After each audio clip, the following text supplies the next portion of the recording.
how do I present this thing? Fuck my Very ass. carefully. Yeah, I was about to say I don't have the notes in front of me because then the screen Oh, recording I wouldn't do. work. Okay, good. Because I wrote the notes on this Run it. along with Victoria. This So is 27 No, I did shit. slides. easily. we'll It's an Alice work podcast. through it very quickly. It's an Alice podcast with slides. This is a bonus episode, so you Yeah, don't need stop fucking introductions. complaining about not getting it. They come out at the end of the month. Shut the hell up. You've done this for months. If you knew how much work it is to make one of these happen, you would feel ashamed of your words and deeds.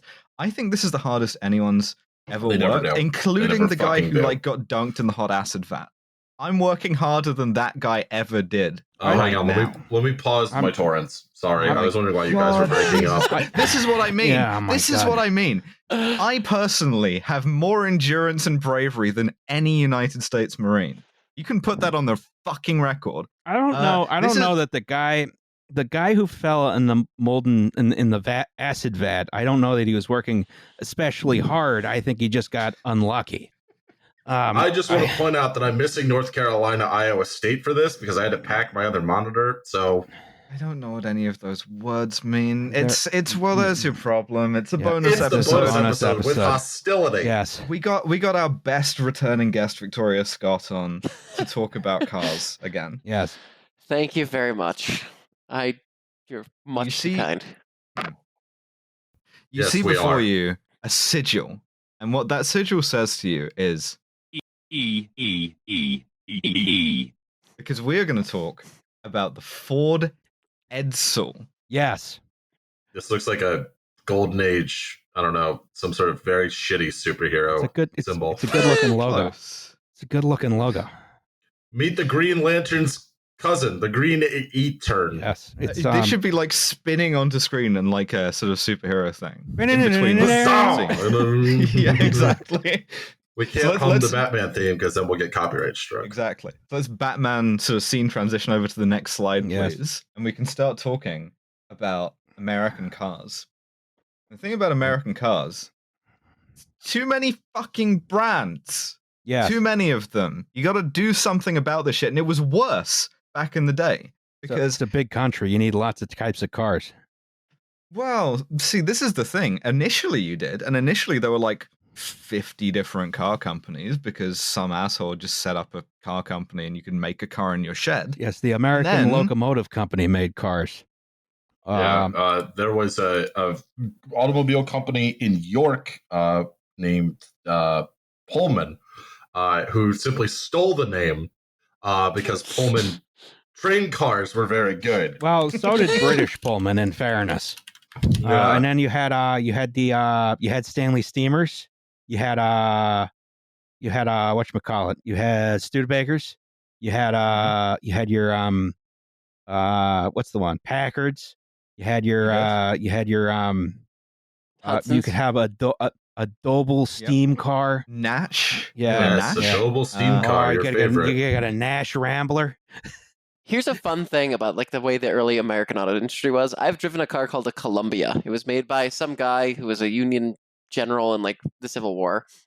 And he built bicycles, and then cars came around. He was like, "These newfangled contraptions seem like excellent sellers," and started a car company. And it was Oh, actually yeah, the you first car strap two company. bicycles together. Basically, that's what the driving Didn't experience was Renault like. basically do that? Didn't Renault start I up think making so. bikes? Or is that yeah, Benz as yeah. well, I think. Peugeot I mean, or Citroen? Hey, the Mercedes-Benz patent motor wagon was a tricycle. It wasn't a bicycle. Oh, It's I was three talking about wheels. Peugeot, not Renault. My apologies. So this is sort of like car feudalism, right? Yes. Because we're all Marxists here. We all understand this and No, as part of like a as part, as part of a dialect. No, we wrong, all wrong. understand this as part of a process of dialectical materialism. So primitive accumulation happens. You get Yes. every cunt starts a car company, and Yes. then a few of those car companies succeed, but most of them don't. And so the unprofitable ones, those should wither on the vine, except they don't. What happens is that the big companies buy them and they keep those names going. And so something like Packard or whatever, that survives for a while and then it just gets consumed into one of what we are calling here in this typology, the big three. Yes. So if we go vertically on this graph, we have on the left Ford, In the middle, General Motors, and on the right, Chrysler. These are the big three, and they contain within them all of these brands. Man, I wanted DeSoto so fucking Because- bad. Because companies are people, they all contain multitudes. Yes. That's right. Yes. I'd still go with the Studebaker. Give me the DeSoto Studebaker. Adventurer, man. It's got a grill that looks like it's about to eat you. The only thing is, So the way I in kind of which- prefer the pre-Raymond Loewy Studebakers to the Raymond Loewy ones. Wow, that is a fucked up and wrong opinion. So the way in which they sorted these different brands was roughly by price range and by like exclusivity and by styling. Underneath, they used a lot of the same tooling, they used a lot of the same designers, they were assembled in a lot of the same places. But the idea was you would go in as your sort of 1950s salaryman, you would buy a Ford, say, and that would be your like entry level car, and you would get promoted at work and you would upgrade from that and you would buy a Mercury, and you get promoted a few more times at work and you upgrade from that and you get a Lincoln. And that's the like difference. They're all within the Ford family. And this is in part a product of a kind of industrial philosophy called Sloanism, which is named after the fucking CEO of GM, Alfred P. Sloan, whose Wikipedia page has 3 controversies sections: overly rational and profit-driven orientation, accounting system drawbacks, and Nazi collaboration. Less than ideal. Yeah, you I will see, say that process is called badge engineering. Modern executives Yes. only have 2 of those things. They don't care about profits anymore. Our biggest industrial sectors. No. No.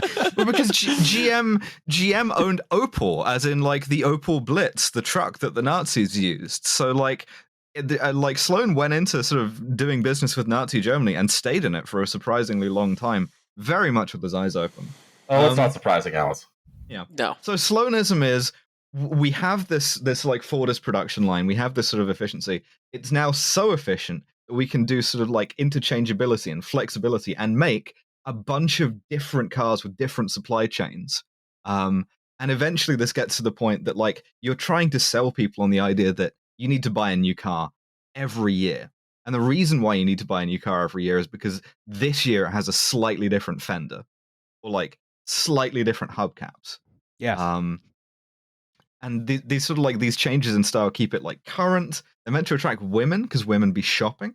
To a certain extent, the reason why you have like a high-end range is also to attract men, because men love to be showing off status. They love to be like, got the promotion at work. I do love to showing off status. Bought a Buick instead of a Chevy. Much easier to impress other men with cars than women. Yeah. The other thing I would say too is like you need to understand what level we were thinking about women as car shoppers in the mid and late 50s. So Harley Earl at GM had like a team of women that as soon as he left, they all got fired and they were like his designers, and that was it. That was the end of women designing cars in the American auto industry for probably like another 50 years. And one of the only cars for women ever developed and sold was the Dodge? Yeah, the Dodge. I think it was a Dodge La Femme, and it was a Dodge Lancer, basically. Yes, it was a Dodge Lancer resprayed in pastel pink, that came with a matching purse and umbrella, and it came out in 55 and 56, I think. And it was like I need a Dodge La Femme so badly. So when I do my lookbook, I know a lady who works for Chrysler, and they've got one in their museum, and I'm like begging her, just like let me have an hour with this with a trans woman, and we can make this incredible. But it is the most sexist vehicle ever developed, and that was like the cutting edge of, oh my god, women buy cars. So like we are in the stone age of even thinking about women. In the 50s in the auto industry, and we've clearly come a huge way because now. In my mind. Because now, a whole 7% of executive boards on car companies are women. So, we've made massive strides. But I just have to clarify. Would you like a Volvo, the most feminine car of all? Please tell me a Volvo 850R. I miss mine so much. Didn't Henry Women Ford love those. Henry Ford made Yes. his wife drive an electric car because electric cars were for women. Yeah, Is it- that was actually an is it- interesting yeah. subplot with Columbia. So the car that I drove a Columbia. It was a 1908 Columbia Electric Victoria Phaeton, and their whole Oh, marketing that's you. campaign. Yeah, it was, and I loved it. It was great because it was meant for me because it didn't have, the thing was it was like pre-starters, so old combustion cars get to crank, and the whole thing with electric cars, like, they didn't require strength, and they weren't dirty, and they didn't require fueling, and had fewer moving parts, and their marketing campaigns were like actively targeted at women. And then basically what happened was, like, the depression hit, a bunch of those companies folded, EVs starting to lose out to gas cars. I wonder why that is. That's a whole other episode. But in any case, like, that whole era of marketing to women kind of disappeared. You went from, like, the Queen of England bought her, like, Princess Anastasia or some bitch, I don't know, some British asshole. Some pedophile, An yeah. electric car, yeah, some electric car to get around her, manor grounds in. And then it basically was like, yeah, women just don't drive. And, like, when they do, it's because they borrowed their husband's car. And then it wasn't until the 50s when they started to even conceptualize exactly. the idea that women do be shopping and they be buying when they be shopping. Yeah, and this is like this is the car that your wife impresses upon you to get, right? Like, it's the same way that advertisers use children now, literally, of your wife will, like, push you to get this car because it looks nice. You need a huge SUV so the child you run over won't be your own. Slow down, save a life, Ross. Absolutely. So my question is, like, how did it get this bloated that we have, particularly in the mid-range? Like, a GM has 3 mid-range brands: Buick, Pontiac, and Oldsmobile. Well, Chrysler has Dodge, because- DeSoto, and Chrysler.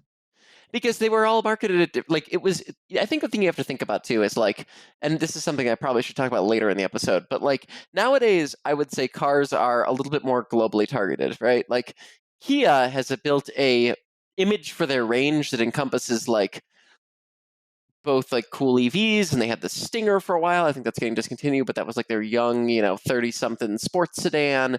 And they've got, their SUVs that appeal to, like, pragmatic people, and they've got, like, little off-roader versions, and, like, people have kind of, their entire brand globally can do a lot more. And I think the conception was, until much more recently, that you had to, every brand needed to be targeted at a specific market in the same way that, like, a specific model would now. So, like, Pontiac was sporty. And, well, so was Oldsmobile. They were kind of some overlap there. But, like, the other thing too is, like, Cadillac was this price range, high, medium, low, is undersells it. Cadillac was specifically for white men. Okay, like, Cadillac wouldn't sell to black people in the 50s. And part of the reason that, like, Cadillacs are, like, there was such a big thing in, like, the 60s and 70s when, like, black people started being able to buy Cadillacs, is because it was you had to know someone to get one. It was explicitly, like, it was, the Cadillacs were built off of, like, with different motors and different platforms, and they were significantly, meant to be quality-wise a cut above, but they also, like, reinforced the racial and monetary hierarchy of the US, right? And, like, Yes. yeah, Cadillacs, you can make an argument that they still do that, but, like, that was an explicit point of their creation, was that they were meant to be, like, solidify the existing hierarchies. And, like, I don't know about Imperial and Lincoln off the top of my head if they had the same thing, but that's like, and so, like, yeah, like, it fed into the shitty, fucked up 50s culture. So with that in mind, you may notice a difference here, which is that GM and Chrysler have 3 sort of loosely mid-range offerings. Ford only has 1. That's a Mercury. And if we go to the next slide, we can see some Mercury ads. The Big M. Wow. Wow. I really like this ad. Oh, yeah, me too. This is you got that big promotion at work at the podcast factory, and now you're moving up in the world, and you are ready for a manager's car. And this is it, right? This is what you get as a Mercury, which is like the car of the future. It has the future styling, this big sort of boat thing. My car is 75 feet long and has 2 doors. Yeah, and it goes with the house, right? Like, you have the house overlooking town, you have the wife, you have the friends, you have the fancy couch. and you have the Mercury parked My outside. house has 3,500 square feet and 2 bedrooms and 1 bathroom. It's mostly made of asbestos. My So the conversation thing is is, though- bigger than your swimming pool. Yeah, you got it cheap because the last guy died falling into the conversation pit. We still make the kids sleep on bunk beds. They're teenagers. So the problem is, right, if you do get that big promotion at the podcast factory and you want to buy a manager's car, Ford won't really sell you one, like, because they don't make one. They make a Mercury, but nobody buys a Mercury. People buy a Buick or an Oldsmobile or a DeSoto. And this phenomenon of like going up in between ranges, they called it trading up. And according to the internal studies that Ford did, 26% of Ford buyers stayed with Mercury instead of going to Chevrolet or whatever, instead of going to DeSoto or Oldsmobile rather. Whereas Chevrolet, they had like a 78% retention rate. So nobody's sticking with Ford. And this is a real problem. Like Ford Vice President Louis Crusoe says, we are growing customers for General Motors. You sell them the cheap starter car, they get a Ford Fairlane or something. And then the second they get a nicer job, which was something you could do in those days, they just went to Chevrolet or they went to Chrysler. Hey, Liam, you got some heavy breathing on the mic. Oh, sorry. I was eating Skittles. Oh, that'll do it. Nice. So pop quiz, business strategy mindset. If you are Ford in this situation, what do you do about this problem that no one stays with Ford when they upgrade? Hire a Nazi. They are No, no. You've just been doing the whole time already anyway. have a lot of those guys. You can't really double down NASA? on that strategy. Double up on Nazis. Yeah. You can't compete with aerospace wages. It just can't be done at this point. I believe you go on a campaign of showing how other Things have changed. other cars can murder elephants while yours do not. Yes, I believe that's true. Yeah. The Edison campaign. Yeah. So the staid, boring corporate advice is you revamp Mercury, right? You make a Mercury a car that people want to buy. You make the Cougar 50 years in the future. Yes. That's right. Not the Cougar, the Marauder. There we go. That's not what they do, though. What they do, next slide. Actually, the next slide isn't the next slide. The next slide is just another ad that I wanted to include from Mercury that I really like. Do your bidding. Yes. I would just real quick. Do you know? Okay, it's the Wow. hottest thing I've ever seen in my entire life. I was at a car show I was at a car show at the Big Boys in Los Angeles, like the original Big Boys. And I've got a loaner car from Volkswagen, and like I had pulled up with one of my girlfriends, and I was like, "Ooh, kind of hot shit! We got a $50,000 brand new car." And I watch a purple '50s. I think it was like a Ford shoebox or something. I watched this car pull up, purple, white interior, big chrome dog dish wheels, and out gets what I can only describe as a polycule of lesbians. And it was the coolest thing I've ever seen in my entire fucking life. Beautiful. And I've just wanted a 50s fucking big ass sedan since then, just so I can just roll up to a car show and get out with 10 women. That's all. I love this ad so much because, first of all, because it contains the lines "power steering, a feminine must." Yes. I've had the power steering brake in cars, and it fucking sucks, dude. I am feminine, I guess. Second of all, because it contains the line "driving is practically all play and no work in a big M," which is fucking great copywriting. And third of all, because the idea is this is a car that we want to market to women, but we don't want to go all the way with it. And so the result is, and I feel sorry for you if you don't get the visual of this, if you're just listening by audio. The visual of this is two men who look like private detectives driving a pink car around in the rain, getting 1950s pussy hurled at them. Over the windshield, even. I'm singing in the rain. Just that's a weird way to spell drowning in pussy, Roz. It's got air Listen, you conditioning can't in put it. a price on good pussy, but you can absolutely put a good price on a Mercury. That's right. Next slide, please. So instead of revamping Mercury, what Ford does is they choose to do something different. They choose to do a brand new division in the mid-range. And the first problem you have is, what do you call it? Right. So they don't know yet. Let's name it after the least bad guy in the organization. Yeah, pretty The only much. good Ford is the dead one, Ross. They can't think of a good name for it. They truly cannot. They hire this Don Draper-ass ad agency called Foot, Cone, and Belding. That's not real. And Foot, Cone, I've and done Belding. that in my bedroom. Try. Oh my god. Ew. Foot, Cone, and Belding. Don Draper is out of the office at that moment, and so they bring them back a list of 6,000 potential names for this division, to which Ford go, we only wanted one. At one point, the ad agency hire guys to stand outside movie theaters trying to listen for words people like saying. That's how desperate they are for inspiration. I mean, Coke did that with OK Soda. They were just like, oh, well, OK is Okay. a super recognized Yes. No. name in England maybe. and worldwide. So we're going to do that. And then we're going to make a citrus soda that tastes like nutsack, and no one's going to like it. Your ironic marketing makes me want to kill myself. Yeah. The new Ford fuck. one thing they try to do is they hired this woman on the right. This is an old photo from the 20s. She was ancient by this point. A modernist poet called Marianne Moore. And she Fuck has out of here. this incredible, quite flirtatious set of letters with a sort of mid-level Ford employee called Robert Young, until eventually he ditches her, stops replying, leaves her on red, and goes to join the Coast Guard. But she over the course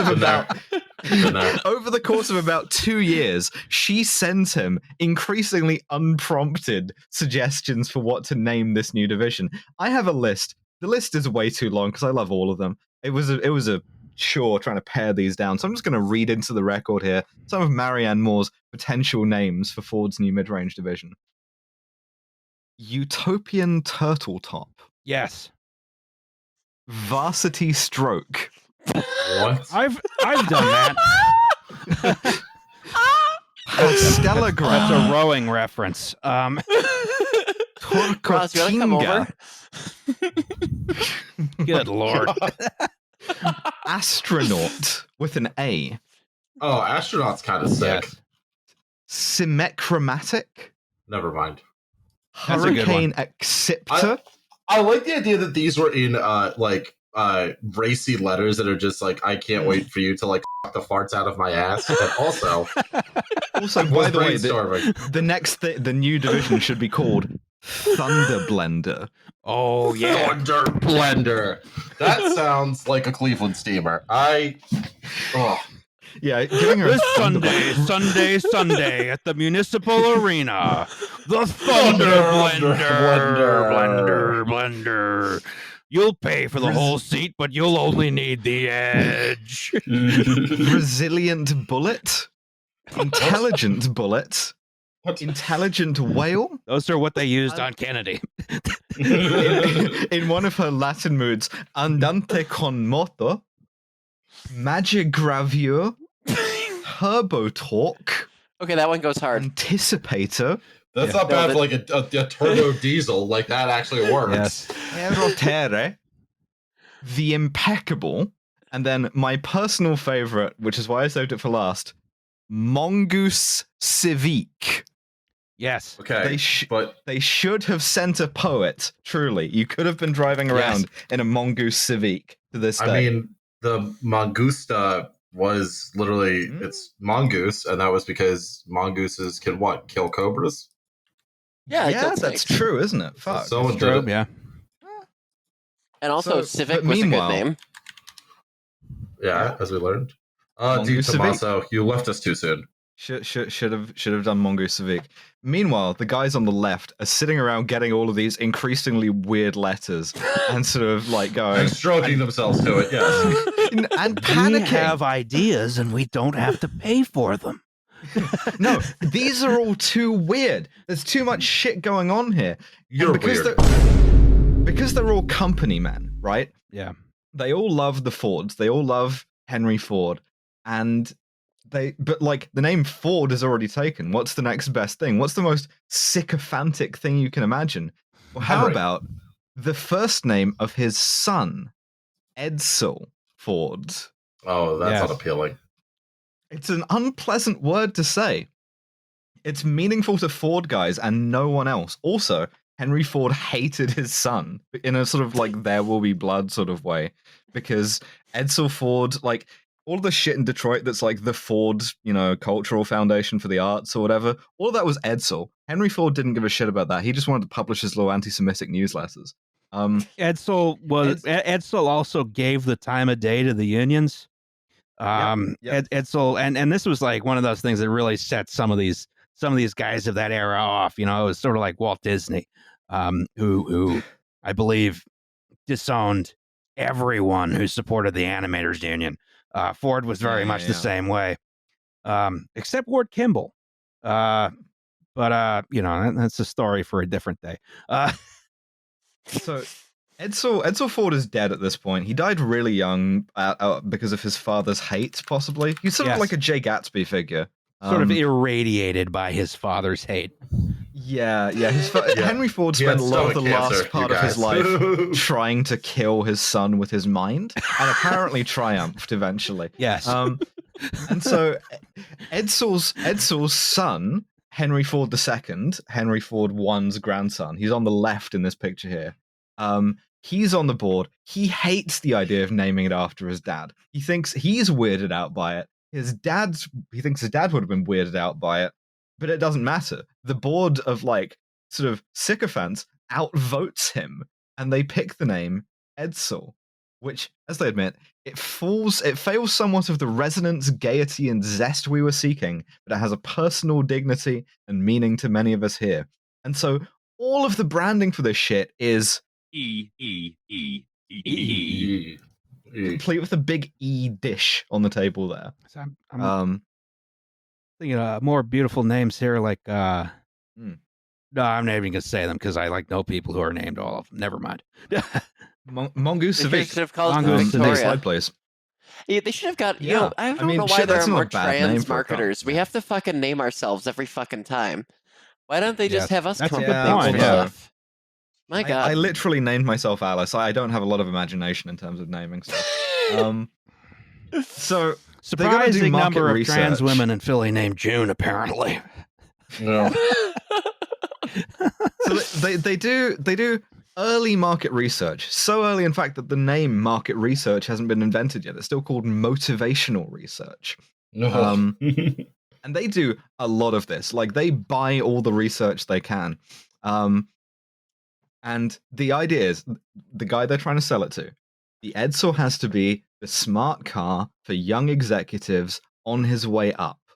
The car's elegance and classiness have to be the reason why junior grey flannel suitors would choose it over Pontiacs and Dodgers, brackets, too working class, Chevrolets, brackets, too boring, and other Fords, brackets, too brash.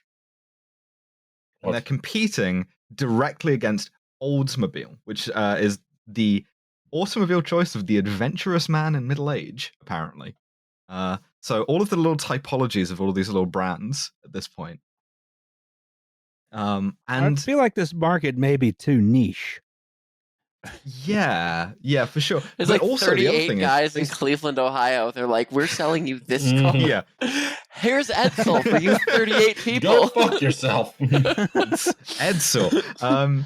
The other thing is they spend a shitload of money on the research, and then they spend a shitload more money on marketing the fact that they've done the research. So the whole few years before they even announce anything, they're like, the new Ford division is coming.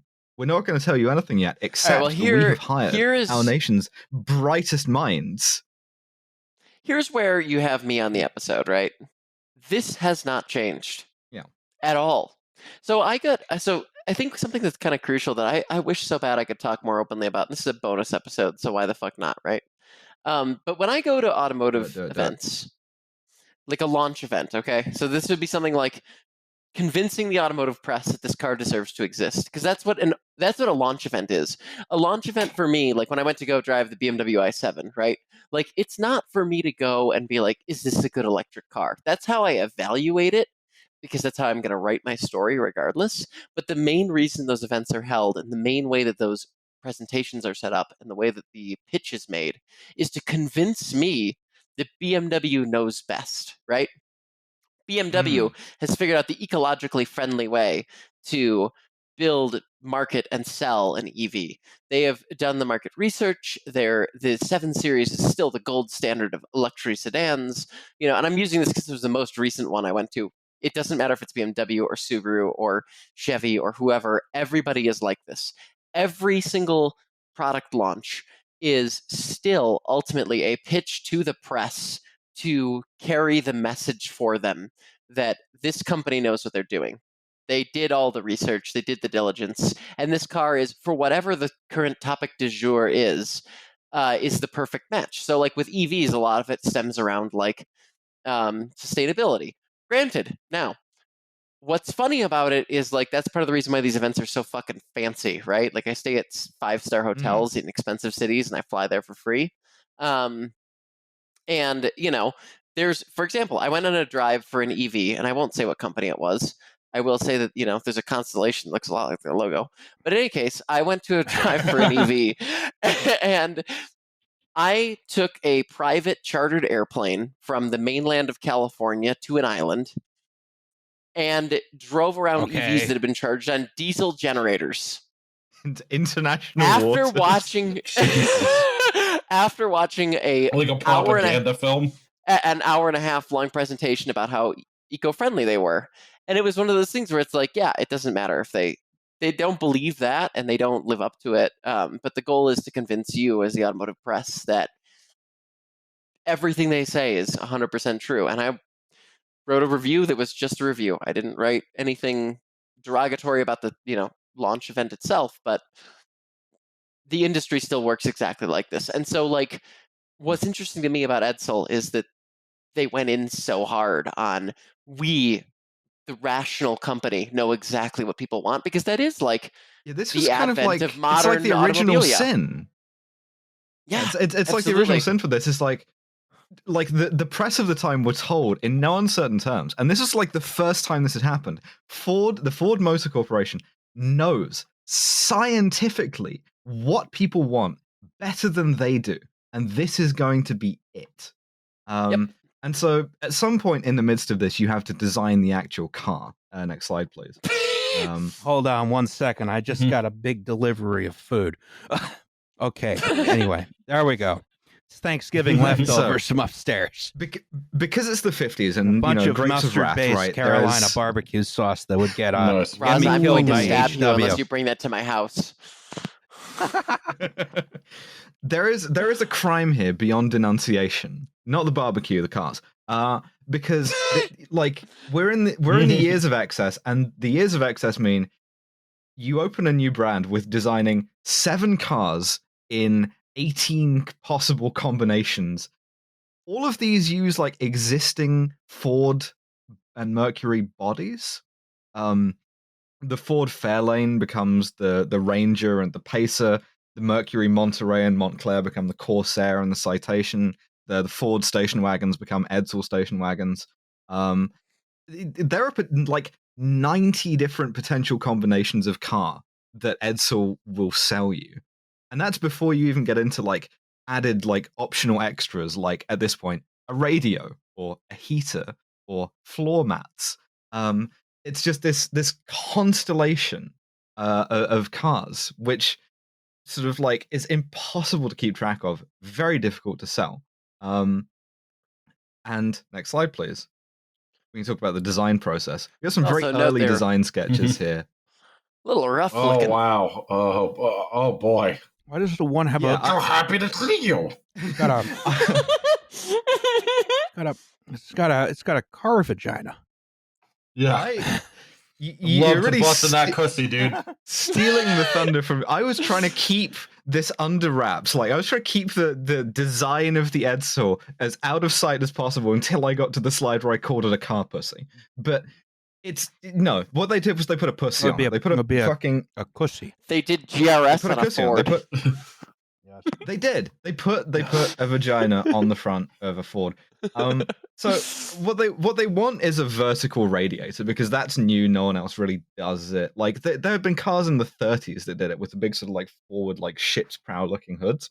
And there had been a concept car in the early 50s called the Packard Predictor, which had one. And yeah, okay, these look stupid, right? But they do look stupid. I think you can kind of see where it's coming from. No? Nepa? Do we agree with me here?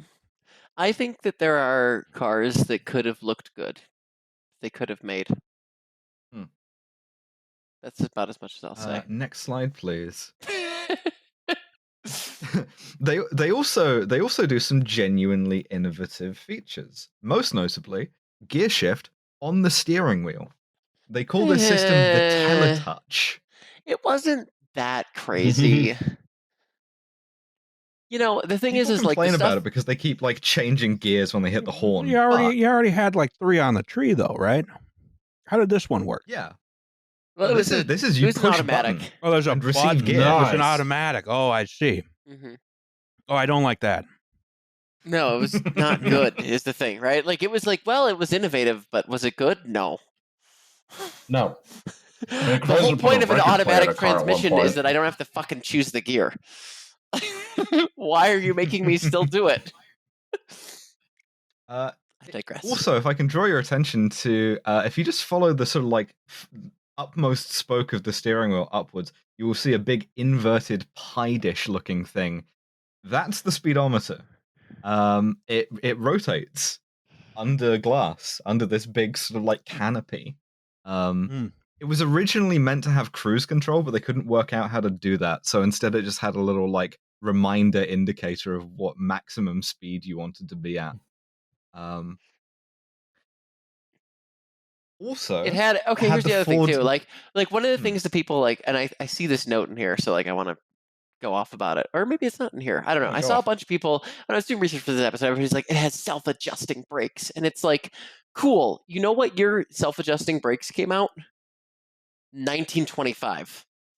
They just didn't bother with it again. That sounds about right. They put it on the 57 Mercury too, and it was like that's another part of their whole like, who are we selling this fucking car to? It's like the 58 Edsel has it, and so does the 57 Mercury, and it's like, it's not that like. Nowadays, yeah, if you had non-self-adjusting brakes and you had to go to a shop to get them adjusted, that would be weird, right? Like that's difficult to find somebody. But like it was the 50s, and like these cars you were throwing the car out before you were adjusting the brakes half the time. So like it wasn't, the innovations they offered, I would argue that most of them actually weren't that great, and most people didn't give a shit, and that was also part of the reason they were doomed. I digress. Hey, it doesn't try and kill you, because it had the first generation Ford Lifeguard package, which was when Ford looked at their cars and went, "Oh shit, these will kill you." That's bad, right? And so the changes that they made, the steering wheel is meant to not impale you through the sternum anymore. Now it still will, but it's not meant to. It's meant to flex, right? Was there a used car market at this point, or was everyone buying every car new? Like, how is this? If you're getting rid of your car after 1 year and everyone's intended to do that, like, are people who gets the used cars? Do they just throw them in a river? Here's the thing. A lot of them just got destroyed. My grandfather told me a story about how, like, in, I don't know, 58, he bought like a 55 Oldsmobile and thought he was hot shit, obviously. And he was just like, this thing was fucking falling apart after 3 years on the road. Like, all those 57 Chevys you see at car shows and stuff, the Tri-5s, which everybody goes absolutely bananas for, they're like, there's not a single original part on those things. They've never seen salt. The engines are probably completely rebuilt from a Summit catalog, because they were like, the tolerance on them was like, oh, it's like a quarter of an inch in the piston ring play and stuff. They were just like rapidly slapped together pieces of shit in the same way that like dropped. Yeah, like if you like if you have been in a 50s house that actually wasn't like a nice, beautifully built home, it's a huge pile of shit. The roof leaks and like, the foundation's cracking and it's falling into the earth and no one actually wants to live there. And that's the 50s in general, as it was just like a bunch of cheap shit chumped out. Just pumped out completely to like satiate white people and convince them they had a place in America. Yes. The other thing is, it's got some more features that don't kill you. The dashboard is for the first time padded so that when your head slams off of it, you don't die. No, you still die. The mirrors and the gauges, you die later. Slower. The mirrors and the gauges have safety glass, and as an optional extra, for an extra few $100s, you could even get this with 1-point seatbelts front and rear. Luxury. Sheer luxury. Next My slide. dad's Just old for the Chevy record- Nova had those, Oh yeah. but only in the rear. They had 3-point in the front. Or is it 2-point? Just for the record, Volvo patented the 3-point in 1959. Speaking So, of just saying. Europe specifically, Lemon. while they're designing it, some changes are happening in the world outside. None of these changes penetrate the Ford Motor Company, but this is one of them. And I want to talk about this campaign whenever we do advertising as a bonus episode. VW gets very, very innovative, and they sell the Beetle to Americans using the Think Small campaign, which is like, hey, check out this cheap piece of shit. And it works. It really, really works. And in part because of that design and that marketing, and in part because of the recession that happens in 1958, which leads to the joke in One Flew Over the Cuckoo's Nest, I'm so crazy I voted for Eisenhower twice. You get this like short, sharp recession that's like largely unremembered now because almost everything went back to normal. Like, not a lot of people lost their jobs permanently, except oil prices go up. And because oil prices go up, Americans stop buying a new car every year. And they run into the problem that we've discussed, which is, wait a second, after 3 years, the wheels fall off of my car. I close the door and the windshield pops out. It's like leaking asbestos dust on me. And so that means you won't catch fire. Yeah, exactly. Exactly. And so instead of That's this why big... they didn't have gay people back then. That's right. So instead of this big finned boat, Americans want this car that's like cheap and small and reliable. And so like other smaller cars by American manufacturers are mostly being sold to women at this time. You've got the Nash Rambler, you've got the Studebaker Lark. Yes. But those do really well because it's not just women buying them, because people like the idea of like a small car suddenly. Well, and we also had a 6.2 Dyke shortage. That's true. Nowadays, it'd be a lot. Nowadays, it'd be a lot harder to sell small cars to women.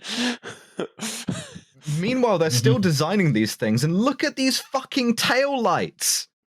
It's not even being built yet, and the Edsel is already getting outstyled by Adolf fucking Hitler. And Ferdinand Porsche. I like the taillights, though. I do They too. point in the opposite direction to the way you're indicating. Okay, well, you know what? So does your fucking Mini Coopers. I don't ever want to hear it. Your goddamn, those stupid British Number flag one taillights. Mini Cooper. I like have you seen a new Mini Cooper? Those are the stupidest fucking design cars I've ever seen. They're not small, and they're taillights with the stupid British flag. Not only does it scream "I'm a TERF" to everyone behind you, but they point the opposite direction. They're so And who won stupid. today's match? Who won today's match? No one did. Actually, no. Iran, that's right. Oh, wow, you beat Wales. Congratulations. No, that was Saudi Arabia. No, today. Oh, no, my bad. Yeah, Iran beat Wales. That's what I was saying. Good for them. I don't give a shit about Saudi football. Arabia beat Iran. Revenge for the time Wales never killed mind. Qasem Soleimani. I don't know what. I haven't been paying attention. Anyway. Oh my god. I haven't been watching it. I've been boycotting it. Anyway. Yeah. So if we're building this thing that's gonna like sort of sit alongside Mercury, shouldn't it? And it's being made with Mercury parts. Shouldn't it have Mercury dealerships and like Mercury supply chains? No.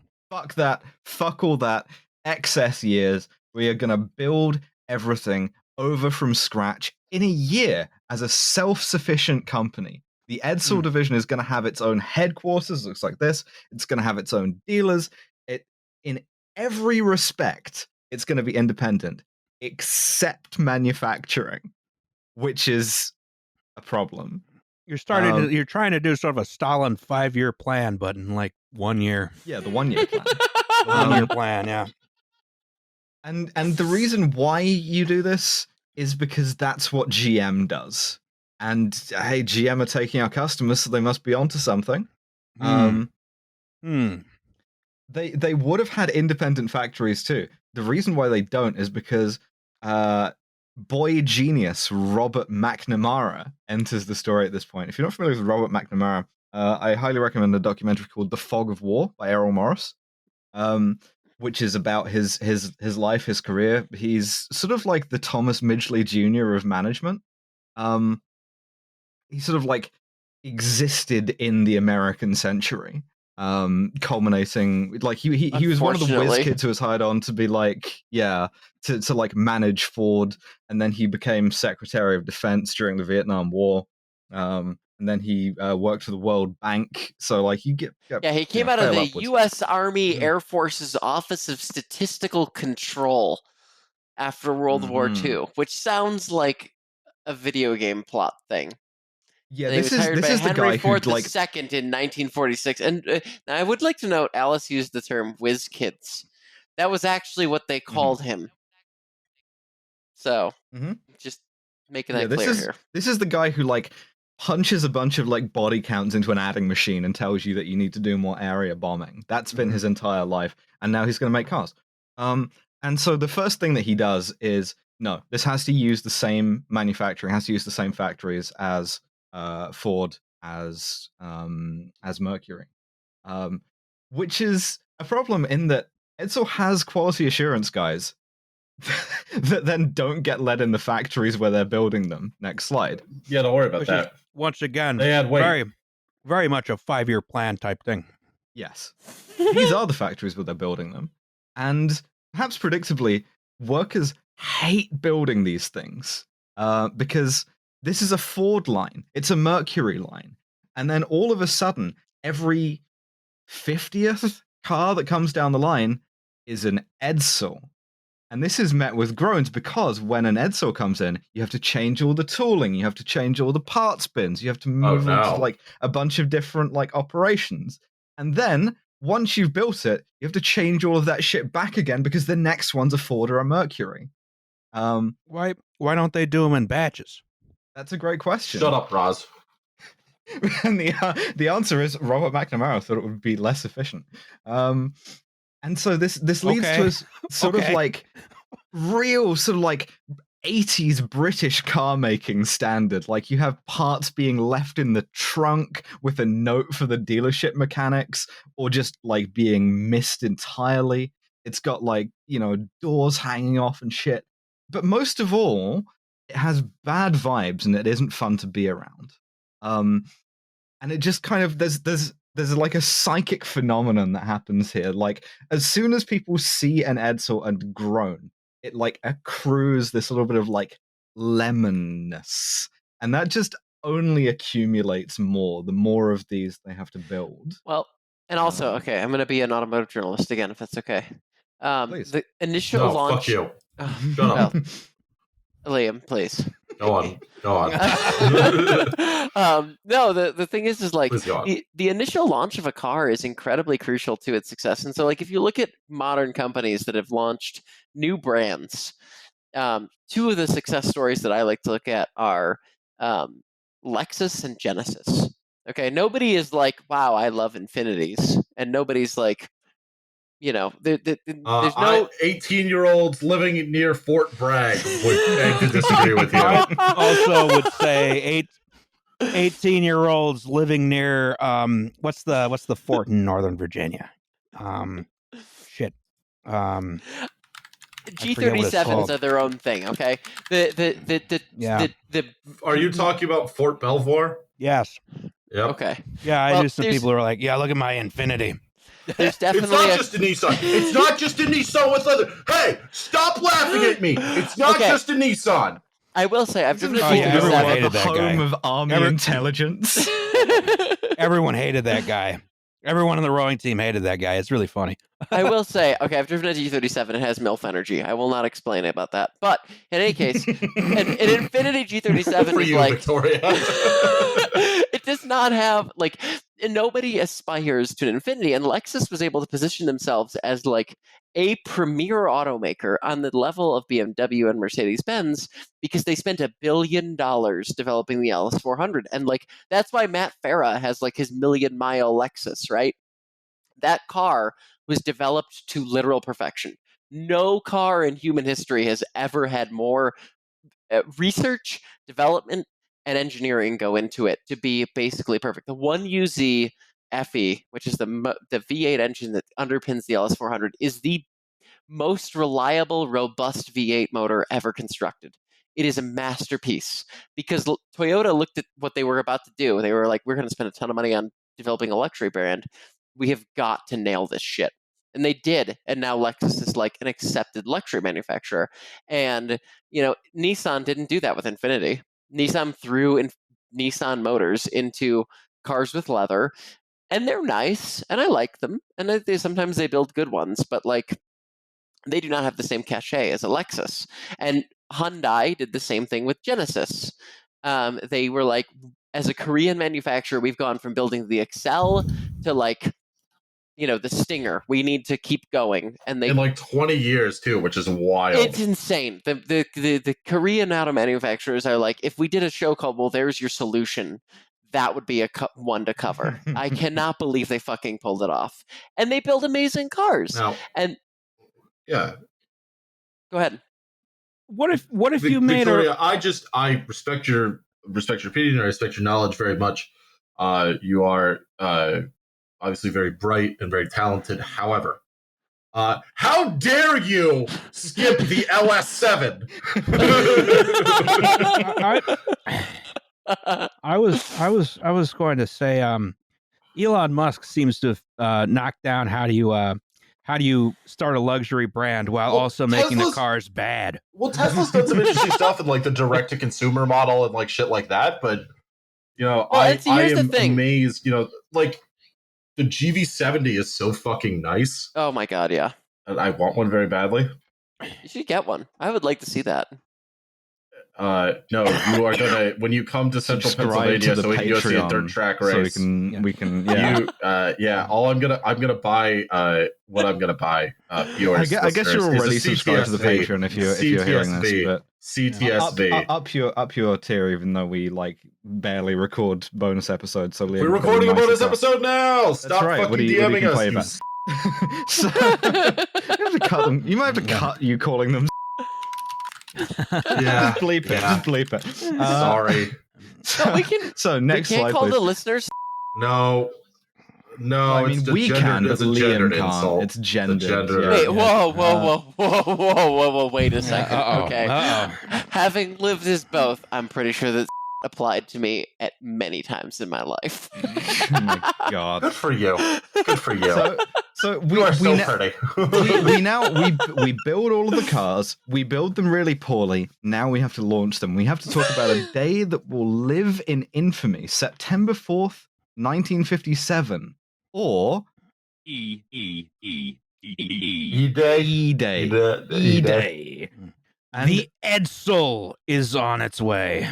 September 4th is also the day that Roz and I found out that a woman I had been dating miscarried and had to drive all the way back from New Brunswick or Nova Scotia, wherever the hell we were, in like a day and a half. And it was Halifax. Yeah, it was Halifax. Remember the waitress felt so bad for us. She it was in the Trailer Park Boys bar that we found out. No. I feel horrible for you, but it's even worse. It's like adding insult to injury that'll happen on E-Day. Yes. Yeah. That was actually pretty funny in hindsight. In that the waitress did feel so bad for us, she comped our drinks. And then Roz forgot how to drive, and my dad wouldn't look at me because I asked him to hand me my spitter, and he refused to look at me as he did it. Rough. We spilled Okay, a little so- bit of my mom's Subaru, but That was a fine. fun Just to trip. add a little bit of levity, Yeah, it was E-Day good. for me is Wednesdays. Yeah, Mondays and Thursdays for me. So the one thing you may notice about this advert is That's a lot of E. yeah, it's right. I need a lot. Alice, you why did they can't- let you have twice as much E? E. But the one thing you may E. notice about this ad is that you can't see the car. It's like I'm it's going to keep moving. saying it till the end of the episode. It's moving at speed, and it's also got a Yeah. tarp over it. And the way this ad is sort of pitched is like Seems to have a gun port here as well. This is actually, if they had done this a little better, that's actually pretty sick. Like the idea of like using like internal testing photographs and shit like that. Well, I did you actually see kind of the- like the concept, but the Gabbo, bad execution. Gabbo. I Did feel you like you're see being racist. Liam, did you It's see a the Simpsons Cadillac joke, it's- Lyric product photos, like when they had that thing in camo? The new Yes, big, yes, it was yes. the big $300,000 Cadillac EV. Those were the how you do camo photos. Those oh. were so cool. I was fucking feral for that I like car. a sort of like brand camouflage. Next slide, please. And every photo that they have of this in the run up to launch is. Why is this tarp? Alright. This man looks Alright. like he's about to be shot. I was about to say, this is, I like the slit. In He the looks like tarp. they're gonna take it. Yeah, you gotta let the pussy breathe, you know. pussy no, out. I'm Everything looking at else this. covered. That's, I'm you looking guys at remember that this. scene from Goldfinger where she dies of skin strangulation? Yeah, We you gotta leave the avoid pussy that. uncovered. All I can think looking at this wrap is Kamachi Black and Tans. Yeah, it's a provisional Edsel. This is the most like putting it under a tarp to cover its shame I've ever seen a product photo be. Next slide, please. As we get closer and closer, and the whole marketing gimmick. They don't want to show you the car. But the worst part is, in not showing you the car, they are hyping up. They are drawing attention to how much you can't see the car. It's really priming you for, oh man, the appearance of this car This is going to be be a- pretty fucking memorable. Alice, can I real fast? gonna be It's cool memorable. car. Oh, it's Real fast, memorable, real fast, baby. before we switch slides, just like early this Yeah. week, a group of big automotive carriers cleared the yards of 6 giant U.S. plants and rolled out into the night, following the jack because their steel racks held something they had never held before. They were loaded with a new kind of car, Oh, with 4 Well, I'm Series hard. 18 It's sensual models copywriting, right? of a new kind of car called the Edsel. And the delivery date is urgent. The Edsel makes its public debut in September. Maybe you'll see some of these carriers loaded with covered cars on your roads in the next few days. If you do, you might call this to is like the mind shit they use to what transport one of their drivers ICBMs. said Yeah. before he started out. The driver lifted the cover on one of the Edsels in his load and, and looked it over very carefully. Get through it. And what did he say? Plainly, God damn it, plainly and Plainly forcibly and forcibly. Man, was. I would like to have one of these. What he said was, He busted right in the I'd pussy. like to It was fuck this horrible. car. Rivers and rivers of truck driver come all in the Ford Edsel carrier. Yep. Well, you know, that was back when the You gotta use Scotch Guard. I'm telling you. this is back when the trucking industry was regulated as a common carrier, so no loads refused. Next Fuck. slide, please. These Worth things reading go it, out though. to the new Edsel dealerships. The Edsel dealerships which sell nothing else, which have received nothing else, which have been built brand new for this. And the dealers have You went to. out and you built a building for your car that you seem to have covered here in a large takeout container, or Well, this- the this bag was that a the condition. takeout container comes in. This was a contract condition of being an Edsel dealer is you have to pay for these things on delivery and you have to keep them under tarps until launch day. No That's one may very stupid. see. And it's like the man in the iron mask. No one can see the visage of the Edsel until September 4th, 1957. And I have a little vignette here from the town of Ames, Iowa. And this is from the Ames, Iowa Tribune. September 5th, 1957, a crowd estimated Where at Iowa State is. a crowd estimated at 10,000 people, and at this point the population of Ames was 27,000. So, a third of the town turned out on Wednesday to view the unveiling of the completely new Edsel automobile at Larry Peterson Edsel sales here. The viewers consumed 45 gallons of coffee and 54 dozen donuts during the day. Holy shit. I mean, that's a lot of. I call bullshit. If these people were drinking That's a gallon of before a coffee lot per of person. donuts. No, but 45 gallons of coffee? Well, that's like That's because 45 they didn't. guys. In That's the 50s. that's not counting all the cigarettes. That's a They lot of cigarettes. they would have had a lot more donuts if not for the cigarettes. Yeah, everyone has like one sip of coffee and 6 donuts.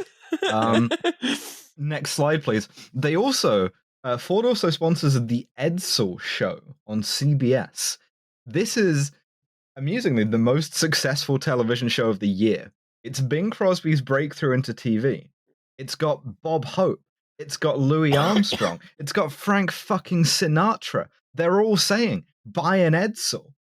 And all of this, from the futurist poets to the car dealers to the market researchers to Louis Armstrong, it all costs money, right? The amount of money that it costs in 21st century dollars is well over $4 billion. Fuck my ass, dude. That sucks. $4 billion go into this. And then the day comes, September 5th, E-Day. Next slide, please. People, they take off the tarps. People look at these for the first time. They look at the Edsel, and it has a vagina. Starts with the grill. The letters are ribbed for your pleasure. You ever wanted to fuck a headlight housing? Now's your chance. Don't cut that. Leave that in. It has a pussy. It has a pussy on its face. Ladies. Its face has a pussy on it. Now, Ford called this. If you can't, we'll make it the episode art, I assume. But like, if you're listening to this and you can't picture in your head what an Edsel grill looks like, it looks like a vagina. I can't stress enough the extent to which this is shaped. You know what's funny is like when I was a kid, so I used to read car books all the time, obviously, and like Edsel always features in all of them because it was a huge flop, and that makes it interesting. And all of them were like, it was a horse collar, it looked like it was sucking on a lemon, it looked like a toilet seat, and it's like now that I'm revisiting this now, it's like, oh my god, I would ask my surgeon for that. With the Edsel. You say horse collar. That is the official thing. The way that Ford described this grill was as a horse collar. Okay, sure. So it's an S&M thing too. Why not, man? Yeah, you clip this leash to the front of your Edsel. You and Catherine the Great are gonna have a good night.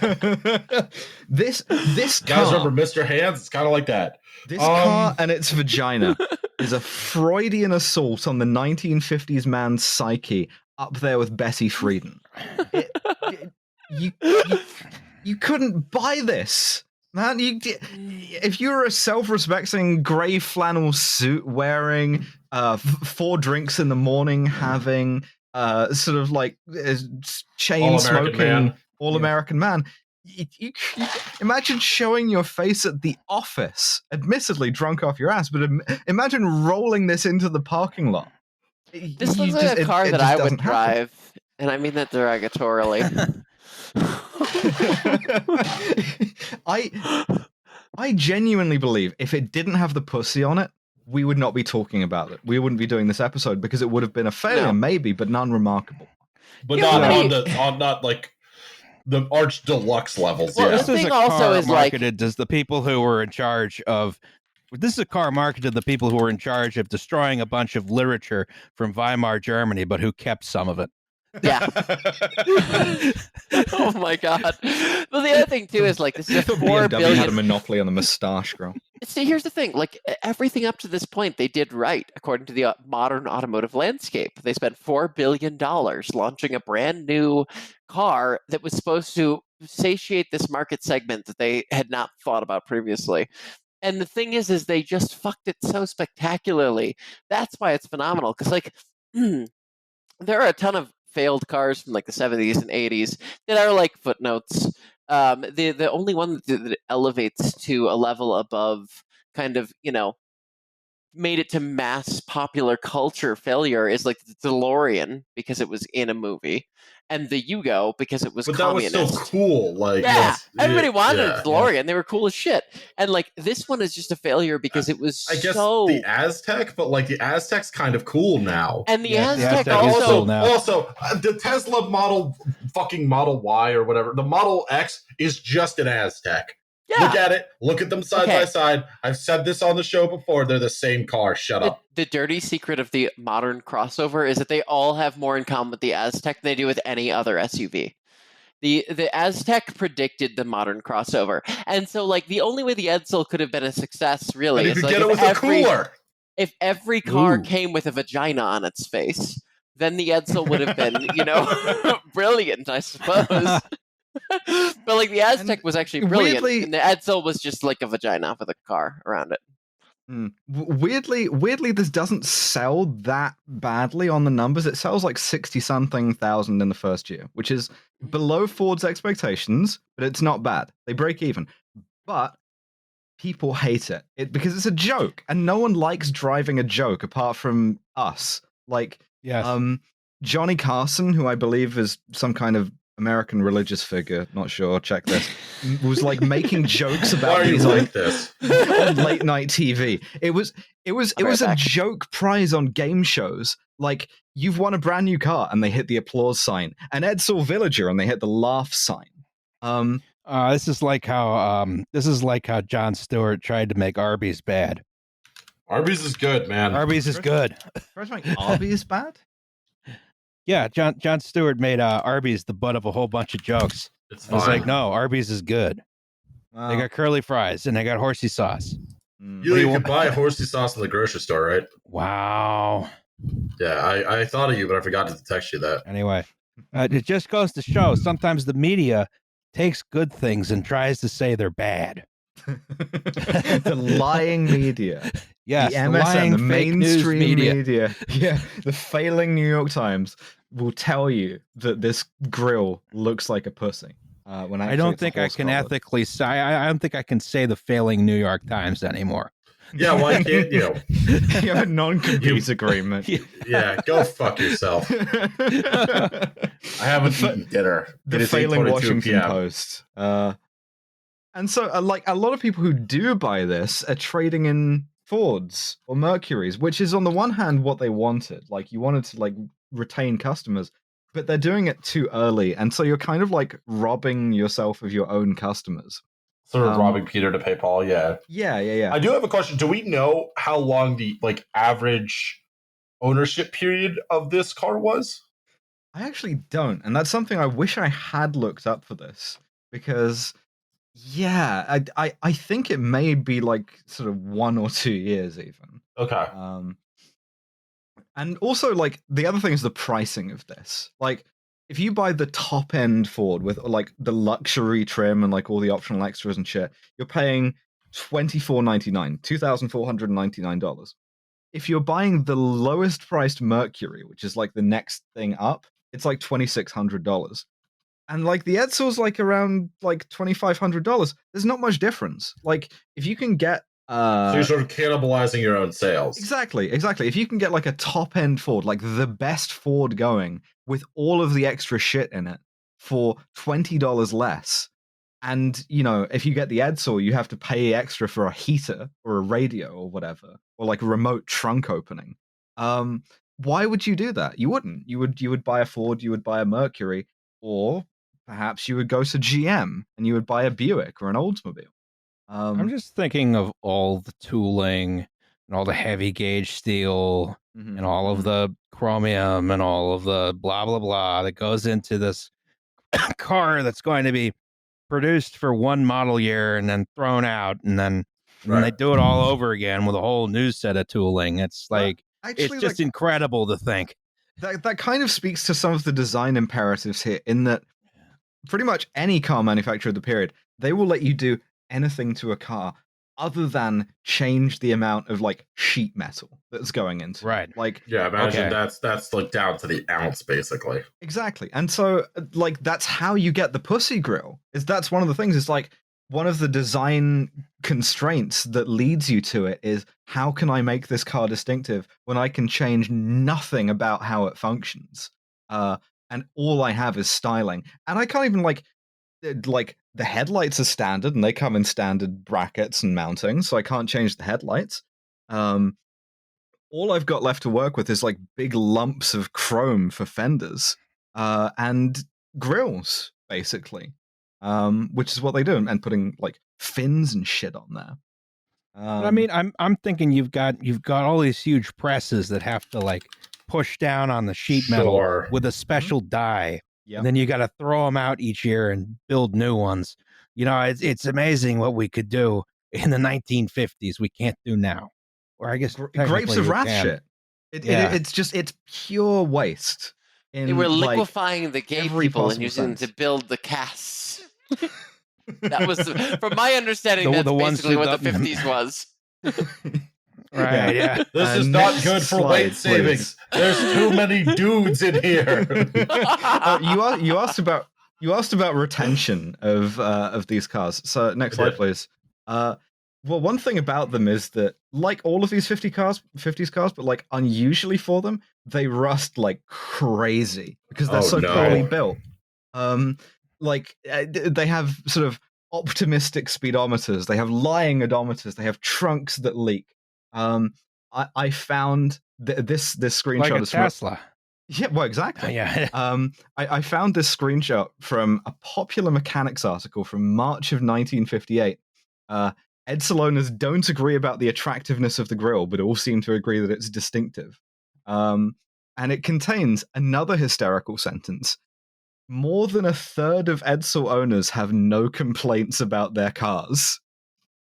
Which More than a third, huh? Wow. Wow.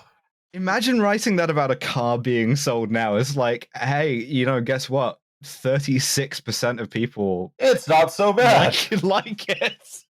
32% of respondents did 32% of those surveyed did not respond and are counted in these results. So Ford panics. They've thrown money at this thing, and it's just about broken even, and it's a joke, and they're scared. And so they commence an intense program of study because you're redesigning the shit every year anyway. That's the plan. So they commence this program to try and like Apollo 13 style emergency rescue the grill in a way that people don't hate. I'm sure this is going to work. Next slide, please. Yes, that's why we're doing an episode on it, because it worked. This is what they come up with. Oh my fucking god. Okay. All right. This is the new grill. What is this? It doesn't look like a pussy anymore. It looks like a kendo mask. It still kind of looks like a vagina. It looks like Spock's coffin. The French call it frottage.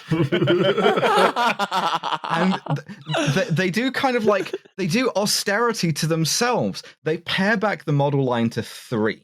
A Ranger. Sorry, what was it at before? 18. So, yeah. They go for a Ranger, which is the low end entry level Edsel, a Corsair, which is the high end, and a Villager, which is the station wagon. So let me get this straight. You have an entire system of dealerships through which you are dealing 3 cars. Yes. I mean, you can get it with a soft top or a hard top. I mean, seriously, today though, like Mitsubishi. Well, I guess that makes sense, yeah. Outlander and the Eclipse Sport and the Mirage, right? That's 3. Okay, but we're talking about the 50s when everyone has 750 different types of cars. I'll go back in time and tell them, Roz. You have to fill a dealership just for you. You're like spacing them further and further apart. And they take all of the stuff out of it. Like, no more innovative features, no more gears on the steering wheel, no more funny pie dish speedometer. This is a Ford that has had surgery to give it a pussy now, and people don't buy tranny Fords.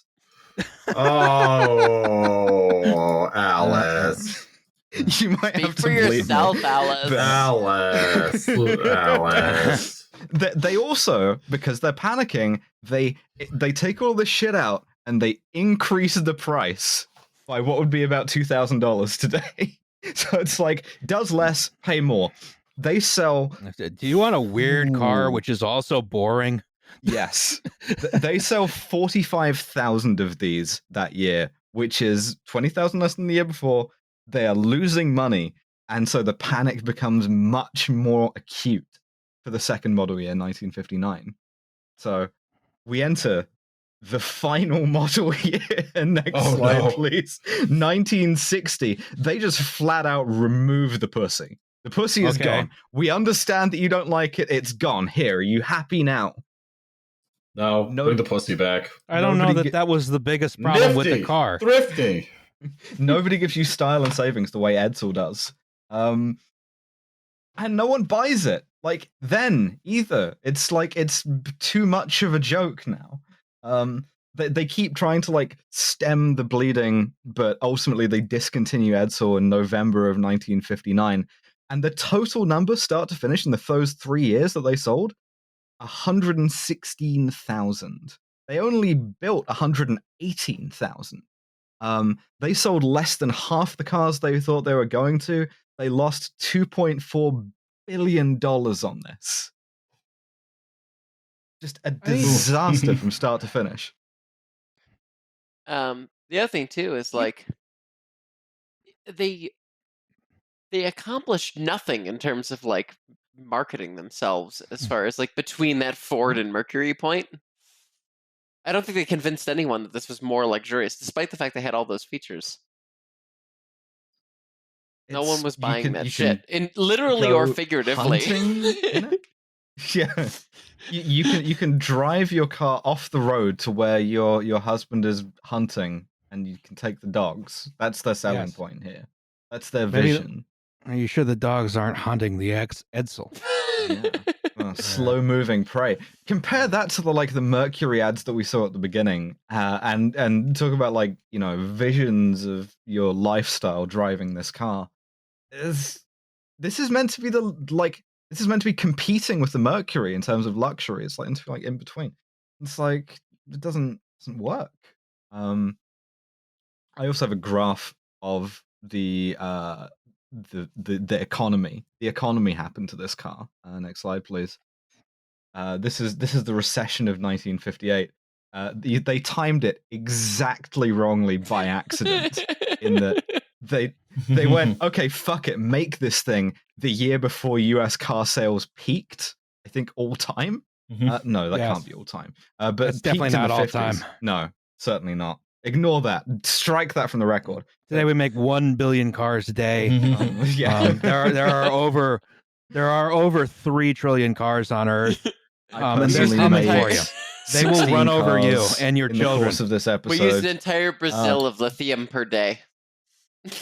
Yes, we and that's just for regular car batteries, which are apparently not lead acid anymore in the world I'm describing. So no, I'm tossing them in the ocean. They'll always be lead acid to me. There's no more ocean. That's what's causing sea level rises. All the car batteries are tossed in the ocean. There's more ocean. What's the problem? I'm doing my part. So they kill the Edsel just as the car sales are starting to recover, which is really funny. It launches right when they hit bottom, and they approve it the year before it tops out. So it's a perfect curve of bad timing on every end. However, they were able to sell a few Edsels to people who couldn't turn them down. Namely, oh my god, slide please. Cops and EMTs. Oh, they weren't even EMTs yet. They were still ambulance drivers. So there are a few photos hanging around of Edsel squad cars, Edsel ambulances, Edsel hearses. Because at that point there were still combination cars that transport a person lying down, sometimes alive, sometimes dead, sort of indifferent to which. Yes. So you can own utility, prestige, an Edsel amble wagon, which is wow. It's gorgeous, isn't it? This thing like It's taking you actually to pretty hospital. good, yeah. If you The buried me in police an car Edsel, I would library haunt here your is ass also the very rest good. of my existence. Do not fucking bury me in an Edsel. Bury me in my Edsel. She died with her Edsel on.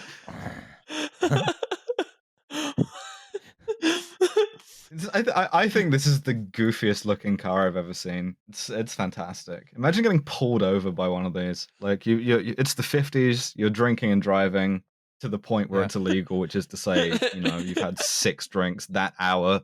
Yes. And this thing lights up behind you. Like you just cut the wheel into the You just median run. and You just run. Yeah. What are they gonna do? Outrun you? It takes an Edsel to catch an Edsel, apparently. That's Liam. right. It's like a pure. It's like a racing dog. Next slide, please. Only an Edsel has the humiliation to pull over for an Edsel. That's right. So, what does this have to do with Robert McNamara, seen here in front of the E? And the answer is he's its executioner. Robert McNamara killed this thing, possibly before it could dig itself out of the hole it was in, since U.S. car sales were going up when they shit canned it. He always hated the Edsel. Like he had come into Ford and had taken over what was then the MEL division. It was like Mercury, Edsel, Lincoln. He hated all of them and he wanted them gone as quickly as possible. He tried to kill the Lincoln, and the Lincoln then got redesigned in a way that made it too pretty to kill, which is something I'm always aspiring to. Wasn't really able to kill the Mercury either, but he was able from the window of the book depository to pick off the Edsel, because what he wanted to do was to make and sell Fords. He wanted to sell fast, cheap, small cars, specifically the Ford Falcon, and so all of the veterans of the Edsel division, they all blame McNamara. They're pointing the finger at him. But what's really funny is it's tarnished his legacy. Like when he worked for the World Bank, he had to have a standard press release put out with a bunch of those guys saying, yeah, he didn't have anything to do with making the Edsel. Because anytime he showed up for anything and someone needed a cheap dunk on him, they'd go, it's like, aren't you the Edsel guy? To the point, the Ho Chi Minh Museum in Hanoi has this model of an Edsel crashed through the wall just to make fun of Robert McNamara. So it's perfect. It outlives him in that sense. Although he did get his way in the end because he killed the car.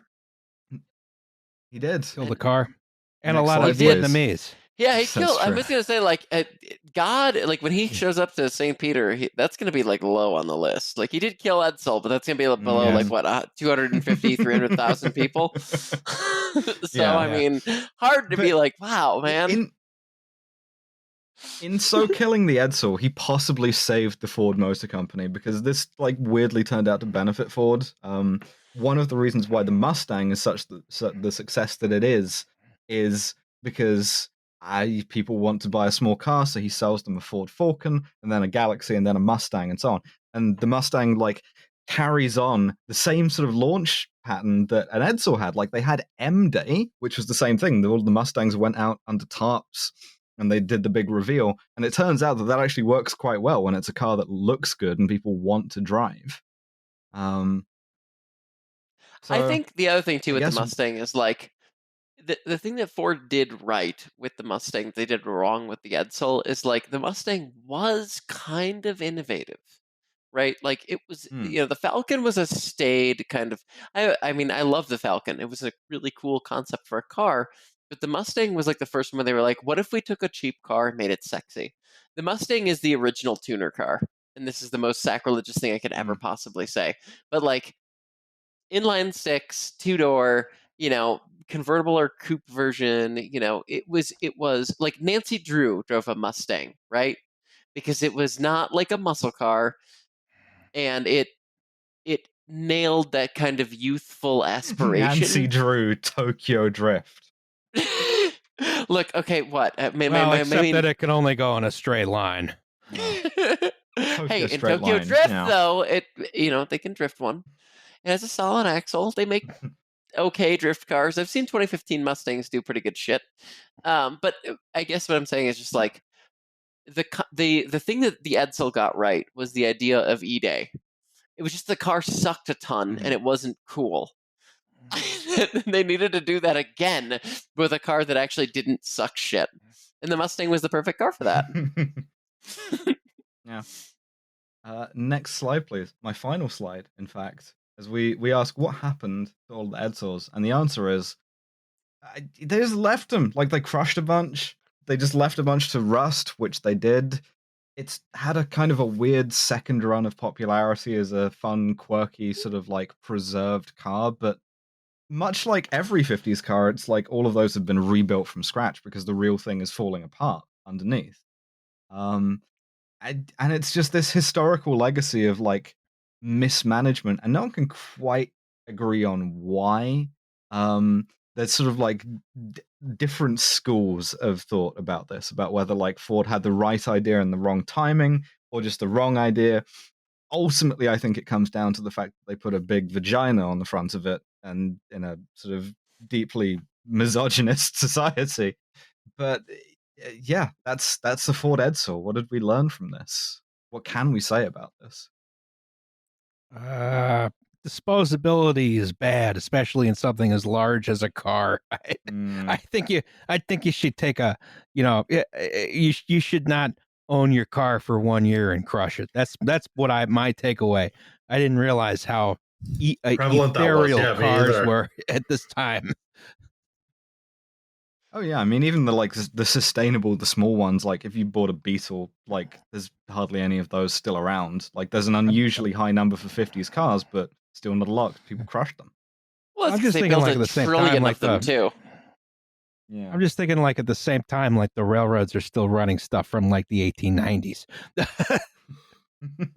Yeah, but they don't have outlets, Ross. I mean, a lot of stuff. I guess the lesson here is, as ever with cars, get a train. Yes, get a train. Sure. Drive your train the other around. thing too, I think the thing that I just want to give credit to Ford for is like they did foresee a lot of the modern automotive industry.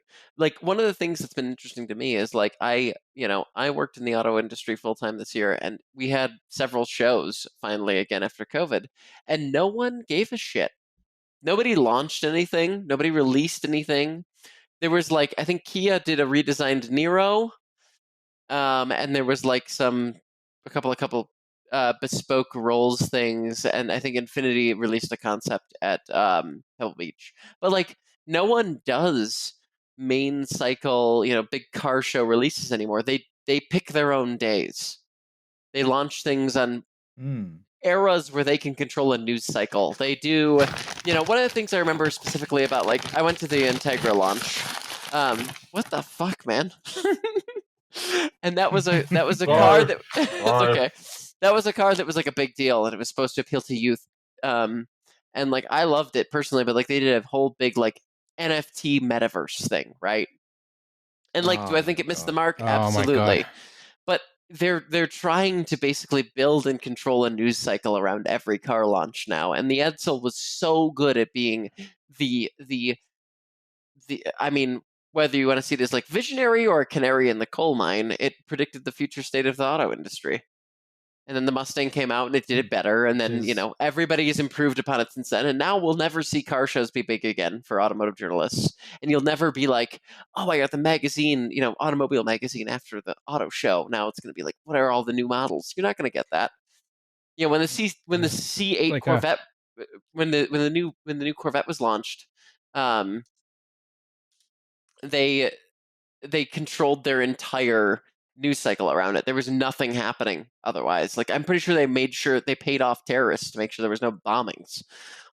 Like, they were like, this is the only thing in the headlines for the next month.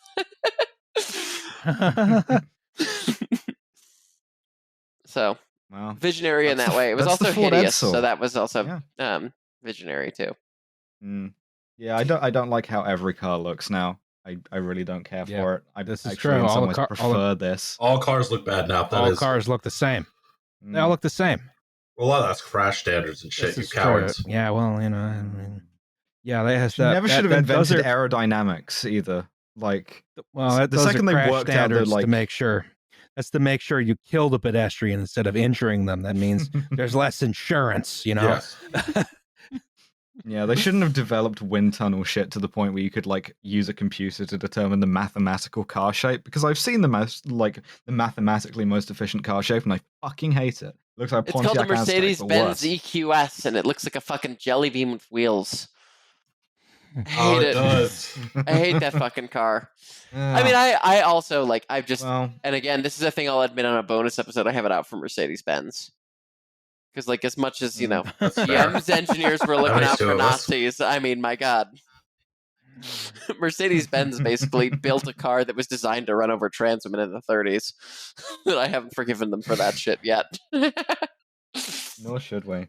But Please ignore my Volkswagen. Thank you. me when I have to kill Liam's Volkswagen during the revolution. You know. Oh, it's listen. Moment least- of at least hesitation as do I what hit I with the do. anti-material rifle. And you go into Camden and you have Roz with you, and then you just to get the tune right, just stand on the accelerator, and then Roz gets very scared. It's a lot of fun. It was on the AC Expressway, not in Camden. No, we were going to the AC Expressway. Oh, okay. Well, you know. Well, Victoria, Anyway. thank you so much for coming on to talk about the Ford Yes, Edsel. yes, thank You were you. terrific as More always. Thank Victoria, you for coming on. where can they It's find always you? my pleasure. If they don't know by Oh, now. well, if Twitter exists by the time this episode comes out, it's at Mikuru Beyahina on Twitter. Otherwise, I have a website now called rolls right off the tongue. right. Vantimevictoria.com is my website, and I Oh, have that's sweet. that's my website, and like I'm actually gonna, after this podcast recording, I'm gonna go finish a book that I'm almost done with and send out to my publisher, and it should be out by like early January. It's a photo book about like a Is this your sci-fi car book with trans women that I'm super excited about? that's actually happening next year. This is a sci-fi horror fiction story told through postcards, and it's like post-collapse America, kind of just like all my worst fears just written into a book, which is exactly what I love to write. So Amazing. Fun. yeah, so that'll be out Right. soon, and yeah, if you buy a bunch of them, I can get an Edsel for Thank- myself. Ooh. Let's do it. Thank you so much for subscribing to the Patreon. We will be back with another regular episode. We'll also try and release these. No, I'm not going to commit myself to that. They come out when they come out. You know, we fuck you very much. we got a bunch stacked up right now. We should be back on schedule soon. Should be. Inshallah. So we won't. be. Inshallah. Mhm. Go Iran in the World Cup. Okay, nice. Have Iran played Saudi Arabia yet? Because when they do, that's going to be an Not yet. interesting time. That's well, tomorrow Iran is playing or Saudi Arabia is playing Poland. I believe so. Yeah, so that's going to be that's a religious war right there. Yeah, prayer war. Well, we'll see you on the field of combat in Qatar, and Yes. see you next time. Bye. Yes. Bye. Auf Wiedersehen.